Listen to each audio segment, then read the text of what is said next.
佐藤和夫動画チャンネルです。我が家の裏を流れております両山でありますが、や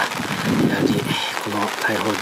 風18号の影響でいつになく増水しております。本当にこの後もっと降るとこの遊歩道のところまで来てしまうのかなという気がしております。本当に台風がどんどん接近してきておりますのでね、もっと増水するのかなと思います。本当に川の近くに近寄るのは危ないのかなという感じがしております。